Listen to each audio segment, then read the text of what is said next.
प्रत्येक गृहिणीला भाजीचं काय करायचं हा रोज नवीन प्रश्न पडतो. तर काय करायचं, कधी कधी अशी कडधान्यसुद्धा करायची. रात्रीच बरबटी भिजू घातलेली होती, त्यामुळे सकाळी छान टम्म फुगलेली होती.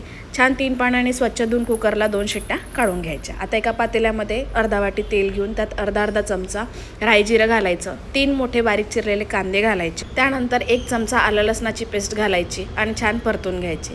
कांदा लाल झाला की 10-12 कढीपत्त्याची पानं घालायची आणि सगळे सुके मसाले घालायचे, हळद, तिखट, मीठ, गरम मसाला आणि चवीनुसार मीठ. छान परतून झाल्यानंतर 3 मोठे बारीक चिरलेले टोमॅटो घालायचे.